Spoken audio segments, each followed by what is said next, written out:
partnerships connects people to communities and resources to improve quality of life as we age. And so we have a wonderful website that I hope you'll all go and visit sometime. It's www.agingtogether.org. And we have a fantastic resource list of important phone numbers and agencies to contact for your different needs throughout the 5-county region area. We have other upcoming programs listed on there, and that's where you also would register for any of our upcoming events and programs. We also have monthly, what we call team meetings, and they're held in each of the counties on a certain day every month. And right now, since the past year, we are meeting on Zoom. We're not meeting in person, but the team is made up of older adults, retirees, senior serving professionals, and we all talk about that certain county and what the needs are, and discuss ways that Aging Together can get involved and help and assist to make things better. So we have those great meetings, and I'd love for you to join us. And if you'd like to, again, we've got on our website, you can see the dates that we meet with each of the 5 teams, and just email me if you'd like to join one of those. And I'll put my email address down in the chat in just a moment. And don't forget the website. So that's all I had to say about Aging Together. And it is very exciting again to have everyone here for our wellness webinar. We have 2 speakers today. At some point, I believe John Carter is going to also join us from the Novant Health Department, but I'm going to go ahead and introduce our speakers so we can jump right in. First, we'll be hearing from Dr. D, as she is usually called, because it's Christina De Vincentes. I probably didn't say it right, but Dr. D has been a physician at UVA Commonwealth Medical Primary Care in Culpeper since 2015. As an internal medicine physician, she helps adult and geriatric patients manage multiple and complex medical problems. And then prior to 2015, she was in private practice in Charlottesville for 19 years. And I see John coming in right now, but I'll go ahead and introduce our speaker after her will be Dr. Karen O'Brien. And Dr. O'Brien is a clinical psychologist with a background in chemical dependency and psychiatry. She has held multiple supervisory and director positions related to substance abuse and recovery and psychiatric medication management. She served as Director of Behavioral Health Outpatient Services at Novant Health Prince William Medical Center. And then since 2016, she served as the Senior Director of Behavioral Health and supports entire Novant Health UVA health systems. So we welcome the 2 of you, and I look forward to hearing your presentations. Again, please hold your questions, if you would, to the end of the presenters' talk, and or write them into the chat, and also keep yourself muted so we don't have any background noise. But welcome to our speakers. Please take it away, Miss Dr. Christina D. Thanks for inviting me. I'm really happy to be here to talk for a few minutes. At our practice, my partners and I, over the last year, have not only seen a lot of effects of infections of COVID on our patients, but we've also seen what the isolation and staying home has, the negative effects that it's produced in our patient population. And so what I want to sort of focus on today is what's happened to those patients, and you know, how some hints to maybe try and stay healthier during this time. Now, my first slide that you'll see up here, the picture is where I think we currently are. There's a light at the end of this tunnel. It has been a very, very long year, and a lot of times that tunnel has been very black. But I think with the vaccinations and where we're going, most people agree that we are seeing the light. We're not all the way out yet. We still need people to stick with some precautions in the program, but I think there really is a lot of hope here. And I think the upcoming months, if we can get through the next little bit, are going to be significantly different. And so everybody just be a little patient, but we're getting there. Now, during COVID, people were asked to stay home and stay isolated. And that produces a lot of negative effects, both on physical and mental health. I'm going to talk about the physical part and some of the things that we've seen. But I also want to emphasize you can't separate these two. You can't take a patient and cut them off at the neck. So that even before COVID, we knew that if somebody was having serious physical health issues, it could contribute to depression and anxiety. If somebody has depression and anxiety that is not well treated or controlled, we know they have more serious outcomes. It affects their sugar, their blood pressure, their heart, their arthritis, everything. So the two of them are very much tied together. And so people need to look at both of them.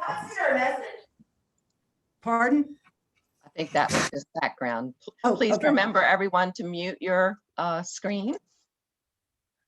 All right. Go ahead. Sorry about that. That's all right. So with people being confined and at home, there's a lot less physical activity. They've been a lot more sedentary. And we've known for a long time, if somebody is physically inactive or sedentary, they have a lot more falls. Their overall health, there's more disability. They're in the hospital more. There's actually more dementia and memory loss. Common sense, there's a rise in obesity with that, and with that goes all the complications with diabetes. There are more strokes, more high blood pressure. When we look, their quality of life isn't as good. And again, common sense, their muscle strength is down. And if your muscle strength is down, it usually means you can't do as much physically and you lose independence.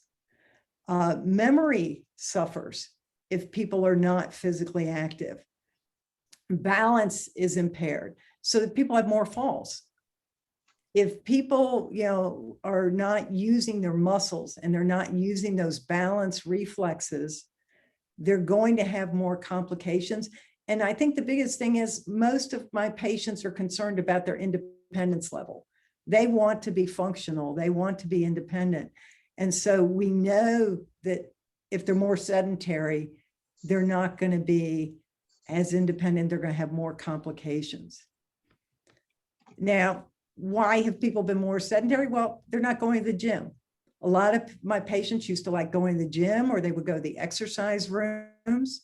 And I get it. I don't disagree at all with not being in the gym during COVID. I know that that was an area a lot of people were not comfortable going, even once they reopened. And I still have a lot of patients that are not comfortable going, and I understand perfectly. They also weren't engaging in this normal social activities. Just going out and shopping and walking and being with other people and having activities outside the house burned calories. It also meant they were using their muscles. They were being active. So being confined to home has really made a big difference. A lot of my patients right now, when I'm seeing them after this year, are telling me that they really are not feeling like they're in good physical shape since they've been home this last year. Now, there are ways to try and change it or to fight it, because I don't think we're all yet ready to run back into PAL wellness, full tilt. So what we ask people to look for, even before COVID, exercise levels, 2.5 hours of moderate exercise a week. Now, that translates into 5 30-minute sessions. A lot of my patients can't do 30 minutes at one time. They might have severe arthritis. They might have heart disease. They might have emphysema. They might have cancer. And a lot of them tell me, Doc, I can't do 30 minutes in one sitting. That's okay. I have patients, they'll do 5 or 10 minutes in the morning, and then they'll try and do 10 minutes in the afternoon, and just try and get to that level of shooting for 30 minutes about 5 days a week. Now it says moderate exercise. I can tell you, if I take my old dog outside for a stroll and he's sniffing and stopping and sniffing and stopping, I'm not sure how much exercise I'm getting because my pulse rate really isn't going up. He's having a nice outdoor stroll. I'm having a nice outdoor stroll. It's better than sitting on the sofa, but it may not qualify for moderate. All right. So you want to be, having your heart rate up a little bit, just not doing that leisurely stroll that I'm taking my, 13-year-old dog out for a walk. Also, strength training and resistance training is important. That builds muscle. Muscle is very important in terms of your balance, your strength, independence. And so they recommend 2 sessions a week of strength training. So I have some patients, they'll do a little aerobics and then they'll do some strength training. I have other people that want to do 5 days of aerobics and then the other 2 days strength training. However you want to mix it up, but both are really, really important. Now, another way to increase the activity is if you're stuck home. A lot of people watching a lot more TV.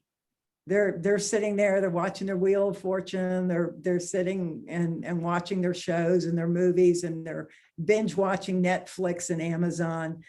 Is even short bursts of activity where you get up for 30 seconds to 3 minutes at one time and just go do something. That helps. That gets you moving, gets the blood flowing, gets the muscles moving, and burns a few calories. Some people also get, they make these little exercise bicycles. They're little small ones. I've had people put them under their desk, put them in their living room. I keep one under my desk at work. And that way, when I'm sitting, at least my legs are moving and I'm doing something. Stretching is important because the more sedentary you are, you lose mobility and flexibility of your joints. And that becomes an issue when you're trying to avoid falls and you're trying to be active. It can be done standing or sitting. I've got people that have a lot of arthritis and they have a lot of hard times doing it when they're standing up. So you can do a lot of the stretching out while you're sitting in a chair. Tell everybody, begin very gently. That way you're less likely to injure yourself. Now, when you're 20 years old and you're doing the yoga classes and you're limber and flexible, those are different. Now, a lot of my patients have arthritis, so the joints don't bend as much. They don't have the same flexibility you had when you were 20, so you really want to go slowly. Easy way, I tell people start at the head and the top and just gently work down. You can start with arms above your head, interlock your fingers, lean gently side to side. Start on the shoulder and neck. If you've got arthritis in the neck, though, I do tell people be very careful about leaning way, way back. You don't want to do that. Also, when you're stretching out, if you start to feel joint pain, back off. Common sense here. When you're stretching your legs out, to help with balance, I have a lot of patients that will lean on a countertop or they'll lean on a table for balance. And then gradually, as you get stronger, you can start to let go a little bit, but have it still there in case you start to feel like your balance goes a little. Now, some forms of exercise people can do in their house during COVID. March in place. Dancing. A lot of people enjoy dancing. It's fun. It doesn't seem as boring as getting on an exercise bike. It's something people can get videos, get music for. Some people, if you're even computer savvy and you do Skype, you can have several people doing it at one time. And they make videos. Walking outside is great. And in fact, I wish early on, I know when they were trying to figure things out, they shut down the parks, they shut everything down. Exercise can be done outside very safely. If you're by yourself, great. If you're with somebody you don't normally live with, keep 10 feet between you. If you want, you can wear a mask. But being outdoors gives you a lot of opportunity to get very safe physical exercise. Now, when you're doing it, then you come into a crowd, keep your mask if you need to put it on. So I see a lot of people that are walking or they're running and they keep their mask with them. And then when they run into a crowd or they run into others, they put their mask up. I also think being outside is good for your mental health.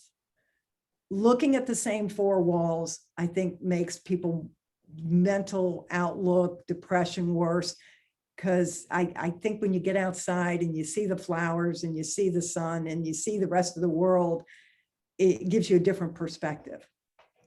Some people use videos online. There are classes that people will do. A lot of the gyms and other places have gone to some online classes, or people buy videos for exercise. I know a lot of people don't have a lot of room. But even just walking the same hallway up and down will give you some physical exertion and exercise. You can do that. Now, in Virginia, even before COVID, about a third of the year, you can't exercise outside. It's either raining, cold, or it's 100 degrees. So everybody needed some form of indoor exercise. Now, because we don't have the gyms, we don't have the option for the exercise rooms, some of my patients have gotten home exercise equipment. Now, traditionally, when my patients have gotten them, a lot of them end up being drying racks for your clothes. You take the treadmill and eventually it's holding your laundry.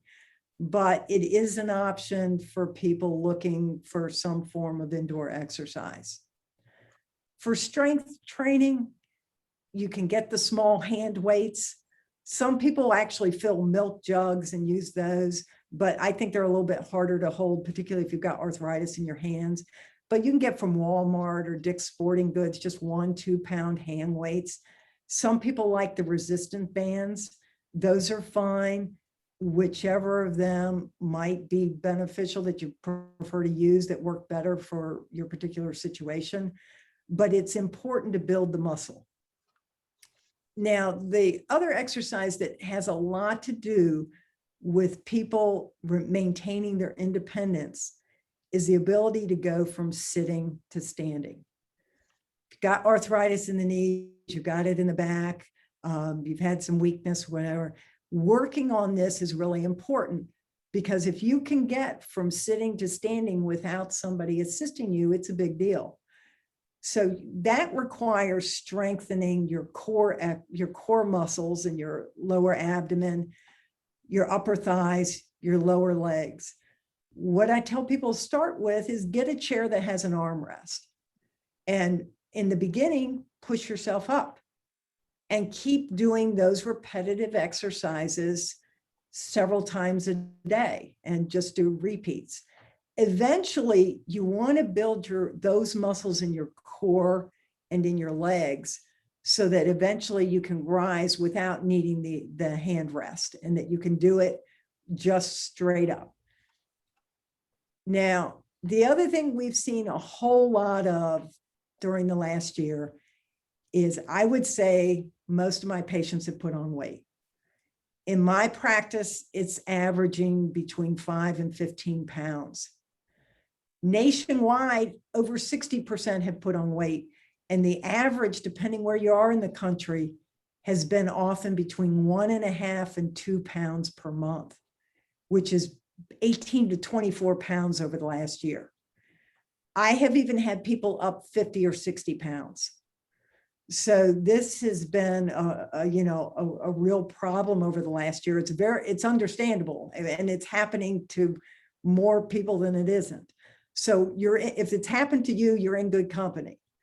But I think the time has come to try and get a hold of it. Diets have been a lot less healthy. People are resorting to comfort foods. Comfort foods are those things that you eat and you feel good. Lots of carbs, sugars, starches, the potatoes, the lasagna, the pizza, the ice cream. They make you feel good, so people eat it. People are also eating from boredom. So I have patients that they're confined to the house, they're not having a lot of activity, and they keep going back to the kitchen. They're doing what I call grazing. They get a little bit here, they get a little bit there, and eventually that cookie, that snack, this snack starts to add up to weight gain. And because of less physical exercise, they're expending less calories, so the weight is up. With the weight gain, a lot of my patients have had worsening diabetes. I've had to add medications in. I've had to take people to insulin. The same thing has happened with blood pressure going up, cholesterol going up. With the increased weight and the less activity, a lot of my patients are having more joint pains. Their knees are hurting, their backs are hurting. They're also getting less physical therapy, the ones that were going, so they're having trouble with that. With all of that, people's sleep is getting worse. Physical activity is really, really good for people's sleep pattern because they're not getting it. The sleep is getting worse. And if their sleep is worse, they have a tendency to put on more weight. If the weight's going up, most people are not happy about it, and it makes their depression or their anxiety worse. Now, how to manage it? Managing weight is probably one of the hardest things I ever ask anybody to do. It's extremely difficult. It works better if people have a support system, which is one of the reasons things like Weight Watchers work. Tell people, plan your menu out. People are either going to the grocery store, pick up, or having delivery. Once or twice a week, plan your menu and make your list. When you go to the store, don't go down the chip aisle. Don't go down the cookie aisle. I mean, I don't know about other people, but I know if there's a tub of Ben and Jerry's in my house, I'm going to eat it. And I'm not going to eat just a little bit. I can't open a bag of chips and have a few. The only way I know to deal with it is simply don't go down the aisle, because if you go down the aisle, I want it. And I assume most people have the same level of, willpower that I do. Some people do well if they write down what they're eating. They document a food diary. And that's where some of the systems like Weight Watchers work, when people count points. I know people don't want to go to a meeting, and I get that. That's very reasonable. But a lot of these, Weight Watchers may have online programs. If you don't want to do that, because I'm sure you have friends or family in the same boat, get together, have weight loss teammates, set times once or twice a week to get together either on the phone or online with Skype to talk about how your week has been, how's the weight loss going. When you're ordering your foods or picking them up, try for some healthier choices. Try to limit those comfort foods. Try maybe to get the healthier proteins like chicken or turkey, less of the pizza and the ice cream and the hamburgers and hot dogs. I have people that don't want to count calories, and I get that. If you're eating generally healthy, the problem may just be portion size and the number of calories you're eating for the level of activity you have. So one option is, if you're already eating pretty healthy, is use a smaller plate. Just take a quarter off the top of everything you eat. And that's kind of an easy way to cut calories without having to sit there and write them all down. Try not to eat a lot before bed. I think that happens a lot. People are bored in the evening. People may not have a lot to do. They're not going out to dinner. They're not going out to socialize. They're not going to movies. And they're sitting there and they're eating a lot of, little bits of grazing all evening.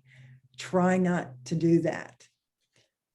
Now, the other thing that we have seen over the last year is people have been delaying their medical care. And we are currently actually in the process of trying to catch these people up. And we're seeing a lot of complications because people have delayed. And I understand them delaying. They're, understandably worried about coming in. But I think the offices and the facilities have really done a good job at getting the precautions in place so that people are safe. Get your labs done, get your tests done. Particularly if you're not going in for regular visits, keep track of your blood pressure, keep track of your sugar. Video visits are an option. Now, we don't want to do video visits necessarily for all the visits, but I've got patients, we do some in person and then we do some video, and sort of a combination helps them start to get back into the system. I've had a lot of patients afraid to go to the emergency room because they think they're going to get COVID. They tell me, I don't want to go there because that's where COVID is. But don't not go if you're having chest pain. I've had people tell me, I think I'm having a heart attack, but I don't want to go to the ER. Don't do that. If you think you're having a serious problem, they're taking precautions. It is not worth the risk of a heart attack or stroke not to go into the ER to get evaluated. I know in our office, I can tell you, and I can speak for all the UVA systems, the rooms are cleaned in between each one. The blood pressure cuffs, everything is wiped down. Staff swearing, we screen people before they come in. If we believe there's any chance somebody might even have COVID, we keep everybody separate. So I think you can feel pretty comfortable in coming into your doctor's office or going to the hospital. I certainly think, and I've thought for a long time, it is safer than Lowe's, Walmart, or the grocery store. And it's been that way since the beginning. And finally, I think the most important thing is to get vaccinated. I know there are people that have reservations about vaccines, and I know, and I hear that from my patients, and I understand the concerns. What I ask people to do is, before you make a final decision not to get vaccinated, talk to your provider. Get some information, keep an open mind till you talk to your provider. I tell my patients not just about this, but Dr. Google is probably not the best doctor. All right, there are better ways of getting information. And so if you've gotten vaccinated, great. If you have reservations about it, talk to somebody, because I think that's the way that we're going to get out of that tunnel and finish up. All right, so if anybody's got any questions, feel free. Wonderful tips. Thank you so much. Great tips and great suggestions to try. And there was one question here, just someone, Joanne Brock, wanted to know if you would allow her to use your PowerPoint for her NAACP meeting next month. Have at it. Really? Yes, Okay. ma'am. So if you would put your email in there, Joanne, I'll be sure and send that on to you. And I was also thinking, while you were talking about exercise and everything, I wanted to, and music and dancing, I just wanted to say, I heard about a really fun thing today that's going to be a virtual senior prom put on by the state AARP. It's on a Saturday this month, and I've put it up on our Aging Together Facebook page, and that sounds like just such a fun time. So there's great ideas. And again, our website, we have lots of different activities and YouTube recordings of seated exercise and things that you can follow along with too. So great suggestions. Key is exercising, keeping active, you're right. Well, thank you, and welcome, John. I'm glad you're on. We already introduced Dr. O'Brien, so I am going to go ahead and turn it right over to her. Don't forget to unmute yourself and let me know if you can get those slides up or if you need any help. So thank you. We'll turn it over to you. Absolutely. Thank you, Jenny. Well, it is nice to see some faces, and it is nice to be invited to share some information around how we can care for our mental health. I do have a slideshow, but I have to say, Dr. D, you have so motivated me today.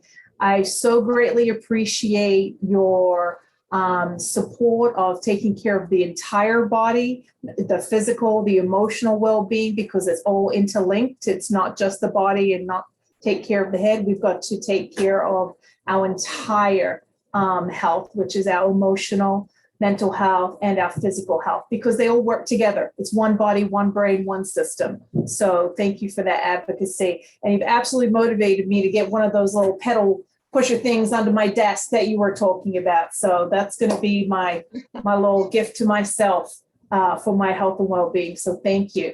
I'm going to share my screen now. And I'm going to double check to make sure you can see my slides here. Yes, we do. Perfect. All right. Okay, so I am here to talk about a meaningful conversation just really how do we care about our mental health during COVID-19 through the pandemic. And sometimes it feels like we're chatting about the pandemic when really it's over, and it's so not over. It's still here. However, I think we've also come to a space where we've normalized it. So our conversation, I'm going to change some slides, here's our agenda. Really going to look at, first I'm going to introduce you to who I am and why I can speak about mental health, and then just really look about how your world has changed since the pandemic and what we can do, and really try to identify how we each individually may react in times of crisis. And I think a global pandemic is a crisis. Although we have done, in some areas a really good job, and each of us individually may have had different challenges of what we need to take care of ourselves or our families. I'm going to look at stress and common signs of stress. Again, we read about it, but sometimes we need to hear it again in a different way to understand how we may react to it. We're going to look at the waves of the epidemic, and then really talk about some options to take care of our mental health, which absolutely interlinks with what Dr. D was saying around how we take care of ourselves physically and emotionally. So here's who I am. You'll see my family, my fabulous husband. He is a military veteran, retired colonel, and my twin boys that are now 11. And we live here in the Haymarket, Prince William County.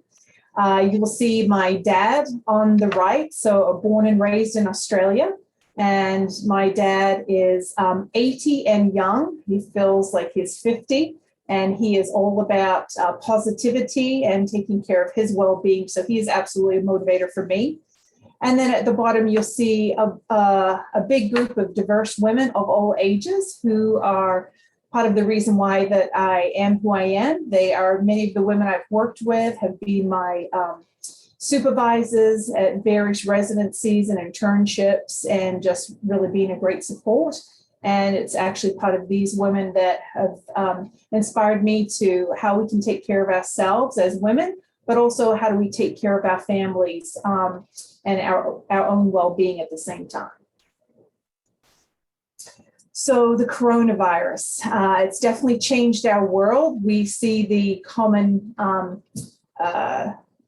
the graphic of the coronavirus now, where that's all embedded into our brain. That's every time we see something similar, we will definitely be thinking about the coronavirus. It's affected us all uniquely and individually, as well as we have some common experiences. So I would love to open it up with a little bit of conversation. How has coronavirus changed our world?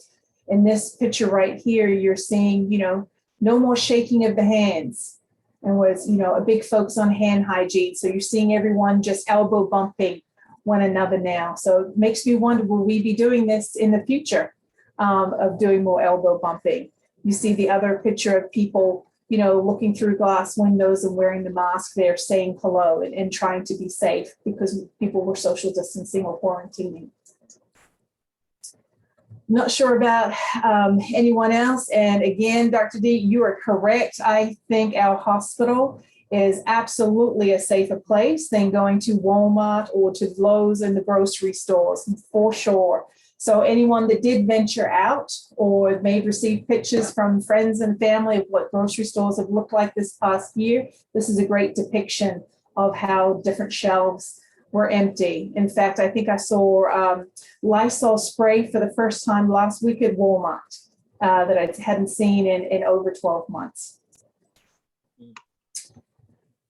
So this is a great picture here of people working remote. That's something that I've done a lot more of this past year, working from home as well. And we've had, kids schooling from home. Some people may have children and grandchildren that are doing their schoolwork from home. So they're virtual school, which is very different. Traveling, we've seen a lot of airports and flights shut down and no one traveling up until recently, I would say. But again, that's something that we've never experienced as a nation or let alone globally before. And this has been a common scene, testing, that we've had drive-through testings. Very proud of Novant Health and UVA. We did a lot of work in the community, in our Culpeper community, a lot of various testing for our community members in the different waves and heights of COVID, and continue to test. So again, this is something that I'm sure everyone has probably seen on the news, or maybe have even seen in your local community. And now very excited to say we have some vaccines. So this is an example of some of our team members here at Culpeper Medical Center that have received their vaccine. And there are there's a lot of myths, a lot of fiction, unfortunately, that is going around about the vaccine. So that creates stressors for us, what is true and what is not true. So again, just to reiterate what Dr. D said, please, this is something we feel very strongly about. We do understand that there are many reasons, whether it be historical trauma for our Black and African American community members, of distrust of the medical community or the government, or personal experiences of distrust. But please, we want to make sure that we are a bridge of building of trust, and we want to make sure that we're also sharing factual information. So please, you're welcome to reach out to us. As Dr. D said, please, go to your primary care provider to be asking questions, so you can have the facts to be able to make a good decision for you and or your family. So this right here is a slide of what we call the waves of the epidemic. And this is very impactful to me as a clinical psychologist. First, if you recall, a year ago, we were in that first wave, immediate mortality and morbidity, and that shock wave of what is COVID-19, the virus, and its effects. And that's in that light purple color. And then you have what we see as the second wave, which is that impact on resources and restriction on urgent non-COVID conditions. And we did see that when we were saying, be mindful when you come to the ED, or, your concerns. However, we are absolutely saying, please do not put off your care. We are wiser, smarter. We know, we figured out how to make sure our environment is clean. So we're not asking you to put off your physical or your mental health care. And then you see the third wave of the impact there in the navy blue of interrupted care, chronic conditions. As Dr. D was saying, we are seeing people that have, increased medical conditions, their acuity, and definitely, are challenged with their physical and their emotional health. But it's definitely the fourth wave as a mental health person that is very worrisome to me. And that's that fourth wave. You see it is just as high or higher and lasting even longer. And that's that psychiatric trauma, the mental illness, the emotional injury, and burnout that people may be having. And you don't necessarily have to be working a full-time job to be having burnout. Stress manifests itself in various ways. So, anybody can be having burnout when they're caring for family members at home, they're quarantining, they're stressful. Their mind is constantly going because they may be watching a lot of television, and that's making people feel unrested. So that's a part of where we are now. You may be hearing it on TV or reading about it, that, people are experiencing burnout. They're talking about their concerns of their emotional well-being from, the experience of the past 12 months. So I suspect that we may be seeing ramifications of this in people's emotional well-being for a little while. And it's also definitely highlighted an opportunity to destigmatize caring for our mental health and caring for our emotional well-being, how important it is. Because when we don't care for our emotional well-being, then we're not fully caring for our physical well-being and our physical health. So how has your world changed? Did you decrease visiting friends and family and going out socially? Were you one of those individuals that, got your health care via virtual, or were you more delayed in seeking out any type of help? How did you get your groceries? Did you have friends support you? Were you ordering it and delivered it at the house? Life celebrations. How did that change? I think we've had virtual Zoom parties now, drive-by parties, people, doing whatever they can just to stay connected and become very innovative as best as they can. And then there are other things. So I just want to open it up to the group. Is there anything that you have, done differently in this past 12 months, how your world has changed? Life in general. Right? Absolutely. Okay. Not having live music has been a big impact for me. We turn on the iPod or turn on the radio and things like that, but it's a different connection sometimes when you're together, and that's all of those things you listed, but that's one that personally stood out to me. I agree. And I would say, I don't know about anybody else, but just with the beginning of spring, I feel a sense of renewal. Again, that's why I love what Dr. D had said. There's the light at the end of the tunnel. Just to be able to take a walk with my family, to be outside, to get that sunlight, I'm just feeling so grateful for that. But one of the things I've missed is just been having simple social gatherings at home. With not, 100 people, but, with 10, 12 people, just to be able to connect, not being able to have that has definitely been something that I'm looking forward to, having those family gatherings. So caring for our mental health during a crisis, what do we do and how do we each react in times of crisis? Everyone can react differently. We are not born necessarily with the skill set of how to react in times of crisis. And when we think about this pandemic, this global virus, has been a time of crisis. So I would love for you to think about yourselves. What did you do? How did you feel?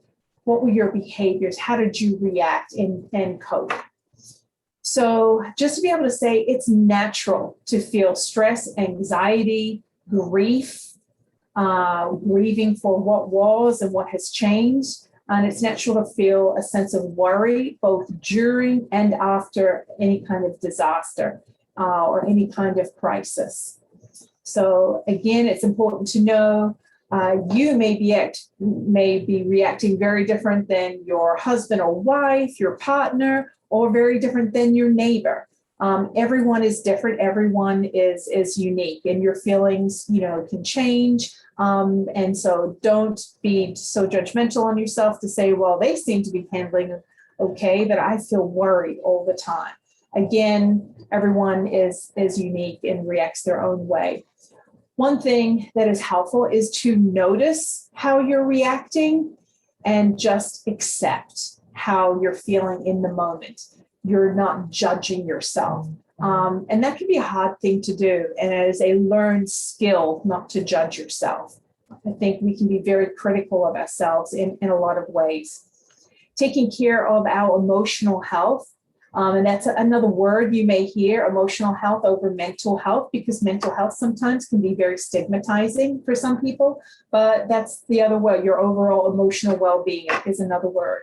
But taking care of yourself during an emergency helps you to think clearly, decisively, and react to whatever the urgent need is to protect yourself and your family. And self-care during an emergency will help your long-term healing.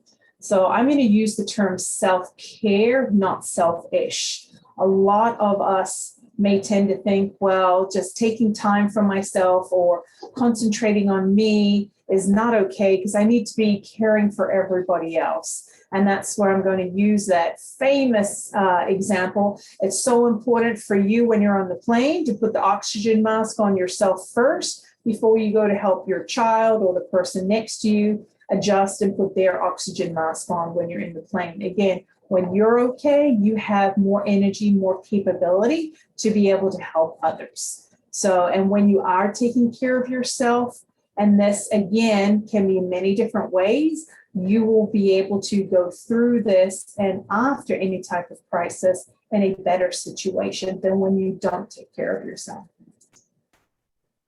Common signs of stress. Again, this is nothing new, but sometimes we don't take the time to be intentional to really think about how stress affects us internally, individually. So feelings of fear and anxiety, sadness, worry, sometimes just, I call it numbness, or just feeling flat, non-emotional, or frustrated, angry. Those can be, when that tends to increase, those can be signs of feeling stress. Difficulty turning off your mind. I don't know about anybody else, but when I'm stressed, I could be exhausted and really tired, and I get ready to go to sleep, and my mind turns on like a light bulb, and it starts going and thinking. So I have to be very purposeful on how I work with that and combat that with deep breathing exercises. And so, as Dr. D was saying, changes in appetite. Some people may be overeating because of their bored or their stress, and others may be not eating enough or eating well. So it can go either way.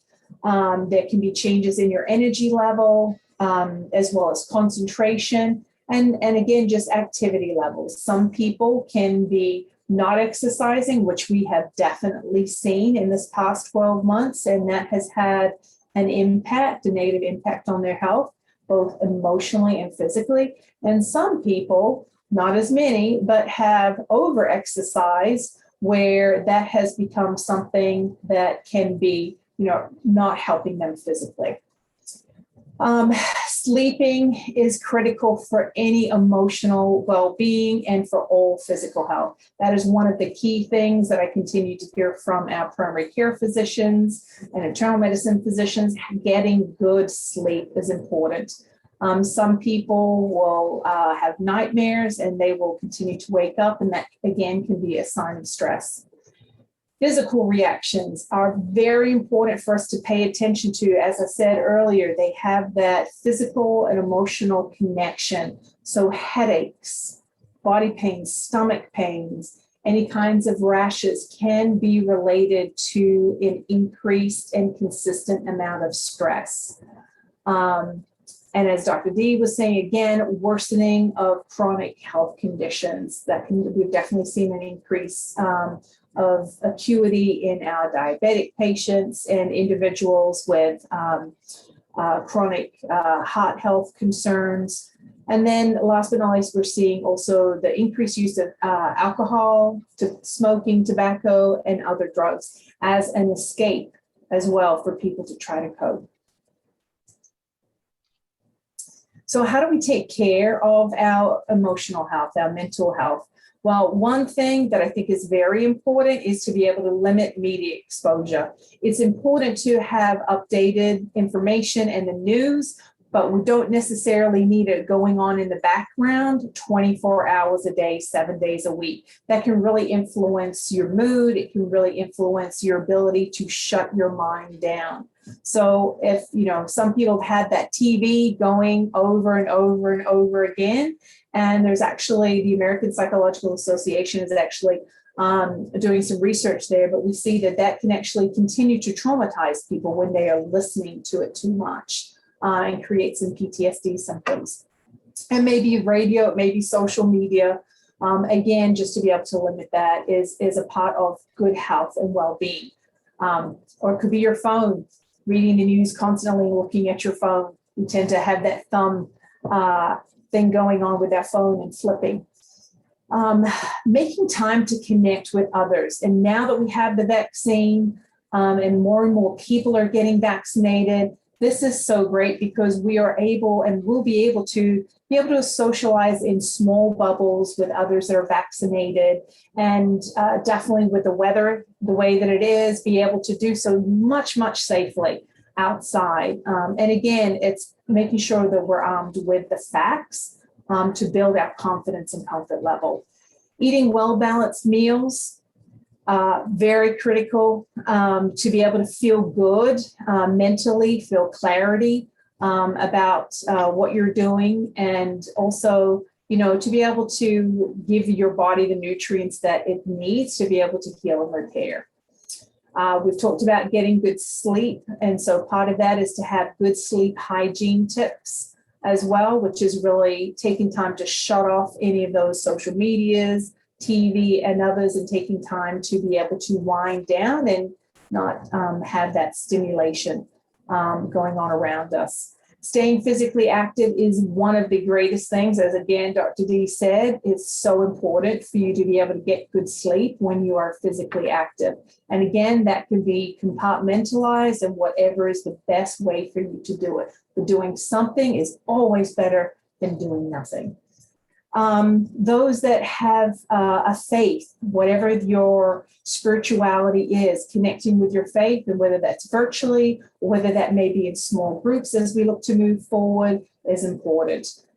Again, getting outside, getting some vitamin D when we have that opportunity, even if it's in small doses, taking that walk around the block, and maybe that's with someone else in a great social distance way. But that is, as Dr. D also said, that is something that you will feel always better after you've gone and when you return than necessarily when you're on your way to go walking. So how do we do this? Great idea. Set some small goals each week or each day. Again, let's not be perfectionistic and saying we have to do this big long list in order for us to be successful. It may be just taking a walk down the street, and maybe walking your dog, or it may be doing something small, but small achievable goals. These are the 3 things that I'd like to achieve today, or these are the 5 things that I would like to achieve this week, which is my priority. Stay connected with your doctors. That's very important. Virtual is an amazing gift, but it is not great for everything. So again, your doctors are going to know what's good for you and give you the best options for you to be able to make your decisions, whether you need to be seen in person or can do a virtual visit. Have a daily routine is always crucial to be able to have that sense of purpose. Look to engage in different hobbies and activities. I think that one thing that COVID has given us has been the gift of being creative and innovative. People have learned new things. So that really, let's keep that going as we continue forward in the current state. Definitely avoid excessive alcohol and use of drugs. That's very important, again, for your sleep and your overall being. And seeking to understand the facts about the virus and the vaccine is always crucial in making your decision around getting the vaccine. And so you know how you can socialize and do so in a safe way. Again, very important. We have resources that we can send that to you. And then lastly there, give yourself permission to have self-compassion. Again, it doesn't matter who I run into, but often we can be very hard on ourselves, very judgmental on ourselves, thinking we're not doing enough. We should be doing something differently. And it's really okay to have self-compassion. Be the best friend that you are, or the best partner you are, to those that you love, to yourself. If you can do that, you will be able to regenerate and flourish and be available to give to your friends and your family. This is one of my favorite, quite frankly, favorite illustrations. It really talks about what you can control and what you can't control.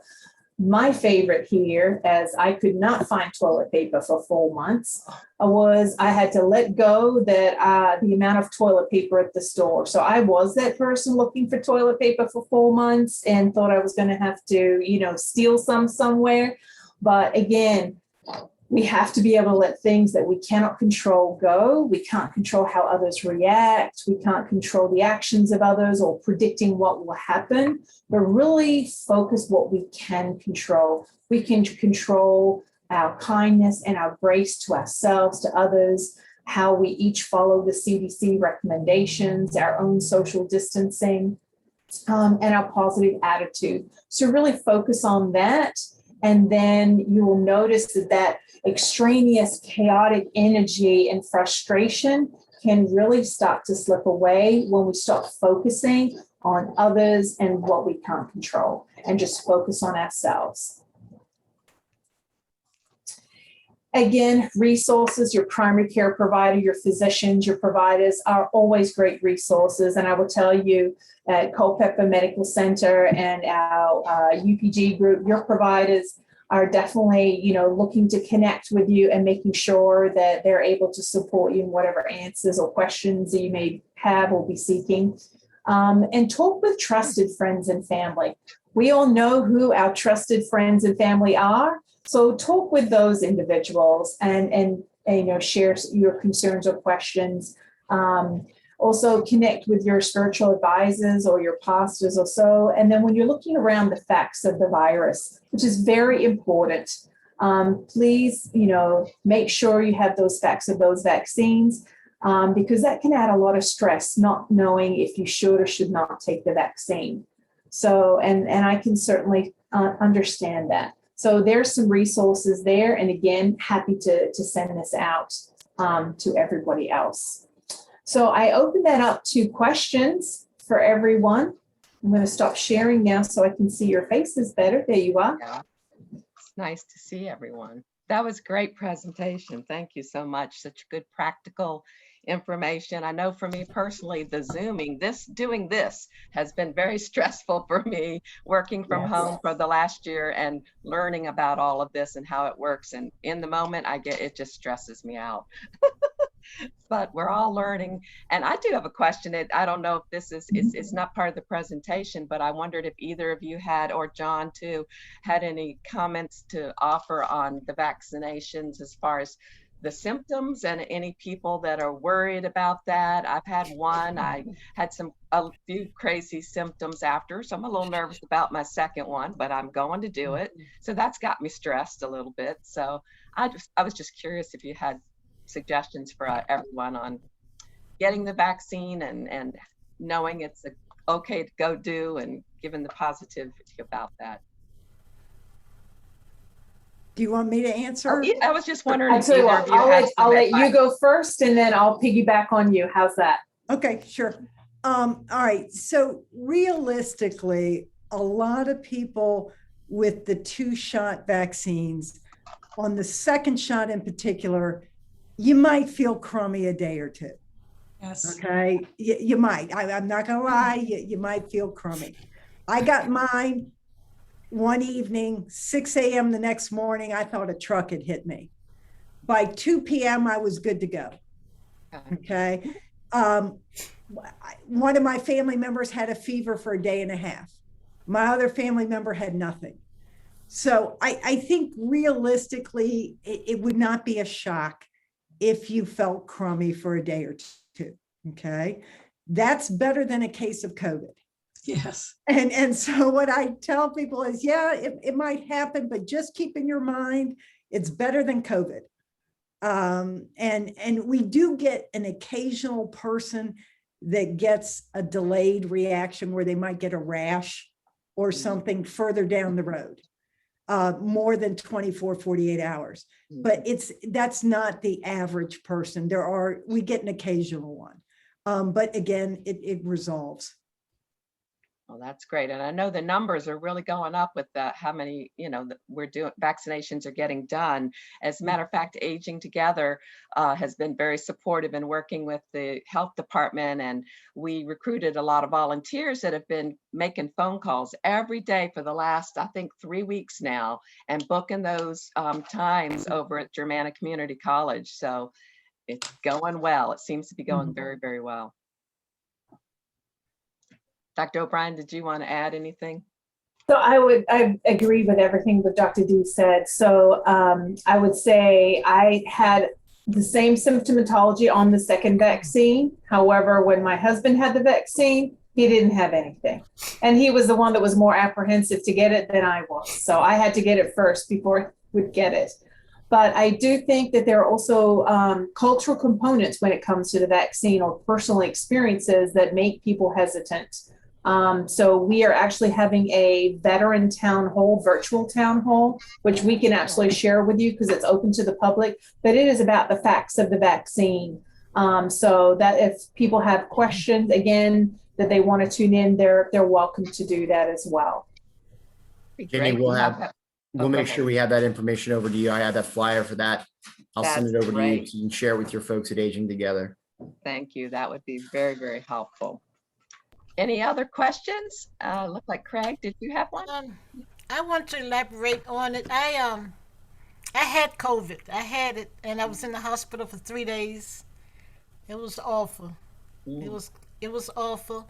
I don't know how I got it. My husband, he died with it, so I wasn't able to attend his funeral because I was sick. It was devastating. I went through all the things that you all talked about a few minutes ago, the depression, um, anger. Well, I was hurt because I didn't have closure, knowing that he passed and didn't think that he wasn't going to come back home. So I'm still kind of dealing with that. But yeah, a lot of anger and depression. Um, Doing a lot of thinking now on, okay, Joanne, how you going to make it now? Where am I going to cut back here at home so that I can be able to make ends meet? So I'm dealing with all these things, but you talked about faith. I am in a lot of Bible classes now, more so than ever. A lot of classes, and it's getting me through. I'm also doing meditation. Calming exercises, and that helps me. I did have the shots. The first one I had last month, I swore I would never get the other shot, get the next one. I mean, I was sick. I had everything, the aches and just everything. So Tuesday, I got my second shots and went through the same thing. I am right now beginning to feel better. I was sick all night with a temperature of 101. Ached all night, sweating, and then I get cold and just everything. So, but I'm glad I did take the shot. I'm glad that I get it. But I noticed a lot of things that's been happening with me that I need to really work on is being able to concentrate and not thinking well, because the time all of this happened, I'm back and forth taking my son to Emily Kirk for his pancreatic cancer. So I've been dealing with that. It was like everything all together. But I never lost faith. I never lost hope. And I know that with my son, with God's stripes, he's going to be healed. So Monday coming, he had his last shot, his last chemo, treatment. And he'll be ringing that bell. So, Goodness, yes. what a And so, year. I'm just stepping out on faith, and I know that it's going to be okay. A lot of obstacles, and then, well, Saturday I was worried about him, and then I'm going to let you go.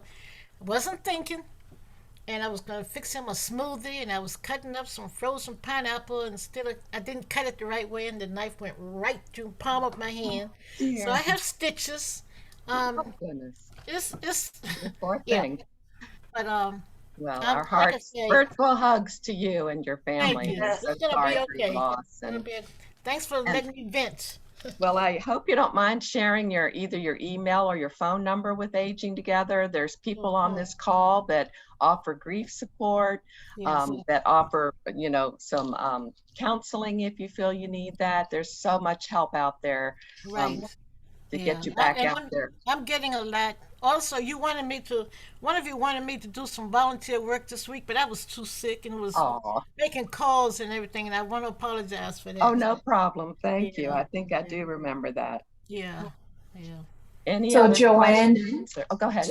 I just want to say, Joanne, thank you so much for your courage in sharing your story and your vulnerability. And we collectively cannot imagine walking in your shoes at this point. But the fact that how brave you are, you're here, you're using your faith, and you're Yes, here listening to this and connecting, that really speaks to your courage. yes, That really yeah, speaks to who it is that you are. And so I just want to be able to say thank you for sharing that. And as Jenny was saying, there's definitely resources to be able to connect with for you yes, as well. yes, And thank you for taking the vaccine. That was a really great testimony. So yeah, thank you.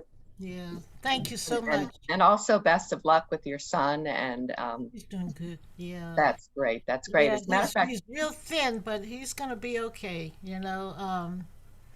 On top of everything else, you're a caregiver, and Aging Together, we have an exciting webinar coming up. I believe it's next week, the 20th. Yes. That's Hope for the Caregiver. So I hope you'll join that one. We have a national speaker that will be joining us. Okay. Thank you. Thank you. Anyone else?